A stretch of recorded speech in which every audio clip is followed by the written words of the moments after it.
I love demo discs, especially for PlayStation 1. And the other day, I finally decided to play a demo from this binder that I hadn't got a chance to play yet, courtesy from my friend Javi for sending me this kick-ass binder full of PlayStation 1 demos. And we actually went ahead and played Underground. This is version 2.4, and it got the gears rolling in my brain. I'm like, you know what? The gaming industry is not the same as it was 20 years ago when people took chances on games. People actually appreciated feedback from fans, and this actual disc proves that, because on this disc, funny enough, it actually has a section to where say, hey, tell us how much we suck. Literally Sony telling us to tell them how much they suck about something, and they wanted the feedback. And now whenever you get someone feedback, like, ooh, my butt, ooh, it's just a mess. And not to mention how broken games are and how we don't really get this kind of stuff anymore. Along the lines of, as well, we don't really get like the merchandise either. You can't find demos like this anymore. Physical media is a dying thing, yes, but we don't get those little extras anymore. Now it's all going over to digital.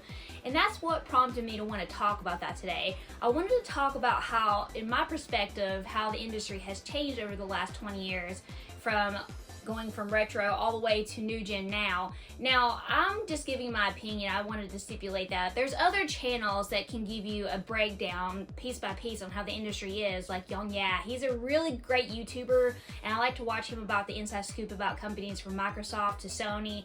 He really knows his stuff, so if you want something of more of a deep dive, definitely check him out. But let's get into it. Back in my day, when games were complete and y'all could pop them in and play them and have a good old time. Y'all remember those days? I had to.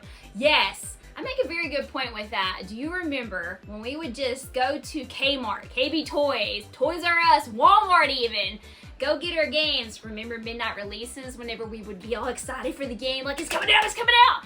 And we would get it, pop it in, and have a good old time with the game. And, you know, sometimes the game was kind of lackluster, but it was complete, and it was something that we were looking forward to. Thousand Arms, Darkstalkers 3. You know, back in the day when PS1 and PS2 were at their peak, you know, there was a lot of great games that I didn't get to experience whenever I was younger, but boy, I did fucking experience some hell of a gems. But now, whenever you go to a game store, you know, you do your pre-order. There's no midnight releases anymore, not that I'm aware of. The last one I went to was for this one, which we'll talk about. I'm not gonna talk to you in just a second. And you buy the game, you get it, either it's half done or it's just a fucking shit show. And sometimes it's good, but honestly, in this day and age, there's not a lot of games that I could say, as far as new gen, that I've been looking forward to whenever they come out. As the years go by, I go from here down to here, it just trickles down, and it's just been a trend. Like this year, for example, you know, I mentioned something that E3 is dead. E3 is gone. We're not gonna get that anymore. We're not gonna get those showcases anymore when we're looking forward to something. When Nintendo, Microsoft, Sony, they drop all the great stuff that we've been looking forward to all year. Summer was the one thing that I always looked forward to whenever it came to the gaming season. And now we get these little mini showcases, and they're half-hearted, and companies just fixate on like price, greed, money. That's literally all they think about anymore. And, you know, case in point with, you know, as far as like Cyberpunk. You know, Cyberpunk by Project CD Red, this game was definitely a passion project, but boy, did it have its fucking problems. It was janky as shit whenever it first came out. Yes, they did patch it along the way, and it is more playable in this day and age, but still, you know, like I said, whenever you buy a game, you expect it to fucking work, not be a hot mess, like stuff like this. Now, another thing that I want to talk about is that people have their opinions about things whenever it comes to games. As I mentioned previously, you know, companies wanted that. They wanted to know how much they suck. They wanted to know, you know, what the feedback was from the fans. But as the years have gone by, people have become more nitpicky than anything. Over any little thing, from costumes to, you know, just like this, that, why did you put that there? Why's that there? It's just nitpicking. It's not major changes that need to be done. It's just little things here and there. Like, take for instance, if I could turn it up the right way, Stellar Blade. There's a lot of controversy behind this game. No, I've not played it yet, so don't ask me how it is yet. Because of the way she looked, because her costumes, and so what did they do? They put a patch on it, but I think they actually reverted back to that, so now there's no patch now. So if you want to play this, go ahead. But anyway, see, that's the thing. People, you know, were butthurt because like, oh my god, oh, it's cheap, don't I get it, I keep making go away. See, people can't make anything anymore that they're passionate about without someone shitting on it. While it's good to have an opinion and feedback on things, stuff like that, no, calm the fuck on. It's just an outfit. Shut the fuck up, man.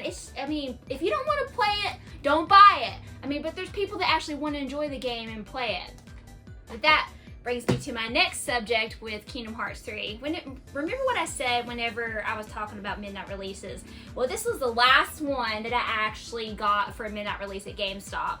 That was the series that I love. One of the series that I love the most. I'm a big Kingdom Hearts fan, and I have waited for many years for the third entry for the mainline series. Yeah, we've had Dream Drop Distance, we've had 358 over 2 days.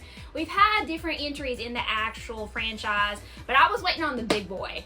And I pre-ordered it. This was the $100 deluxe edition. Yeah, we actually got the little bits and bobs with this, which I was very excited about, but now, and which is another thing I'm going to point out here in just a moment, we don't really get that anymore. Now they're starting to give more to digital versus physical, and that's kind of fucked up because I know physical media is dying, but there's still people that fucking collect, and we still want stuff that's cool, like this little pin back here or the big box, because they just look really cool and we spend a lot of money on the game, so why not give us a little something, if you know what I mean. But whenever you pay for a game and it literally does not meet expectations, you literally shell it out the money, it just fucking sucks. Game pricing is just abysmal anymore. Yes, inflation, yes, I know. Game pricing is on point for the most part, but not, it just really depends, I guess. But still, there's disappointments like this that come out that just, you know, they feel empty. It really felt like I waited so many years for something to drop, and it just wasn't worth the money. It really wasn't. Honestly, save your money. If you want to experience KH3, go ahead. Or got off into my rant about Kingdom Hearts 3, go on and on and on, because I literally found that game a major disappointment. If many of you have been around for a while, you already know my stance on KH3. I was actually talking about the little tidbits that we get whenever we actually pre-order games. Now in this day and age, they're few and far between. Like for an example, I pre-ordered Silent Hill 2 Remake, and from what I've seen from Konami, hi Konami, hello! We're not going to be getting anything for the physical version. Yes, for those of you that don't know, there is a physical version of Silent Hill 2 Remake. It's not just digital only. Thank goodness at least we're getting a physical copy of it. But everybody that is getting it digitally gets 48-hour access. They get little perks. They get like the little things, you know, that you can wear on your head. And we don't get anything, and I think that's dog shit, but whatever, Konami, whatever. You know what, we're gonna pay $70, $80 for a game, and we don't get anything, for real? I mean, I know what companies are trying to do. Basically, from what I said, we actually talked about this maybe a day or two ago, that companies are trying to shift peepers, trying to shift people over to the digital side. And while I understand that, there's still people that want to collect physically, like me. I don't like digital. The only time I buy digital stuff is if it's only digital. You know, if it's does not have a physical release. Like, take for example, To the Moon. I did not know that actually had a physical release until one of my friends actually had it in his collection. So what did I do? I got a copy of it because I had it digitally on the Switch because that game is amazing. But, you know, sometimes I just never know until I find out later. But most of the time, if it's digital only, it's not going to see a physical release unless somebody like Limited Run brings a physical copy over, which I think that's actually who did To the Moon, if I'm not mistaken. But anyway, getting back to the bits and bobs, like for example, Tekken 8. Haven't got to play it yet. I'm a huge Tekken fan. That's my favorite fighting series that I still actually do play whenever I get the chance to. I got this. I got like a little cool keychain with like the little, I think these are gems from what I could tell. These are really cool.